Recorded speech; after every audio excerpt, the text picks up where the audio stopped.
বাংলাদেশ আবহাওয়া অধিদপ্তর জানাচ্ছে, আজ সন্ধ্যার আগেই দেশের 6টি অঞ্চলে বয়ে যেতে পারে দমকা অথবা ঝোড়ো হাওয়া। চলুন জেনে নিই বিস্তারিত তথ্য। আজ বৃহস্পতিবার 7 আগস্ট সকালে সহকারী আবহাওয়াবিদ আফরোজা সুলতানা জানিয়েছেন, খুলনা, বরিশাল, নোয়াখালী, কুমিল্লা, চট্টগ্রাম এবং কক্সবাজার এই 6টি অঞ্চলের উপর দিয়ে ঘণ্টায় 45 থেকে 60 কিলোমিটার বেগে দক্ষিণ বা দক্ষিণ পূর্ব দিক থেকে বৃষ্টি ও বজ্রবৃষ্টিসহ দমকা বা ঝোড়ো হাওয়া বয়ে যেতে পারে। এই 6 অঞ্চলের নদবন্দরগুলোকে 1 নম্বর সতর্ক সংকেত দেখাতে বলা হয়েছে। নৌপথে চলাচলরতদের জন্য এটি একটি গুরুত্বপূর্ণ সতর্কবার্তা। এদিকে রাজধানী ঢাকা ও আশপাশের এলাকাতেও আজ দিনের প্রথমার্ধে আকাশ থাকবে আংশিক মেঘলা।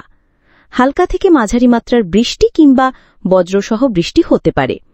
বাতাস বইবে ঘণ্টায় 10 থেকে 15 কিলোমিটার গতিতে দক্ষিণ বা দক্ষিণ পূর্ব দিক থেকে। আবহাওয়া অফিস বলছে, আজকের দিনে তাপমাত্রা সামান্য কমতে পারে। সকাল 6টায় ঢাকায় তাপমাত্রা ছিল 27.2 ডিগ্রি সেলসিয়াস, বাতাসে আর্দ্রতা ছিল 90%।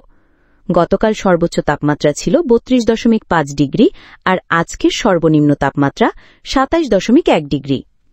1. যারা নৌপথে চলাচল করেন, বিশেষ সতর্কতা। 2. বিকেল থেকে সন্ধ্যার মধ্যে দুর্যোগপূর্ণ আবহাওয়ার সম্ভাবনা থাকায় নিরাপদ স্থানে আশ্রয় নেওয়ার আহ্বান জানিয়েছে আবহাওয়া অফিস। 3.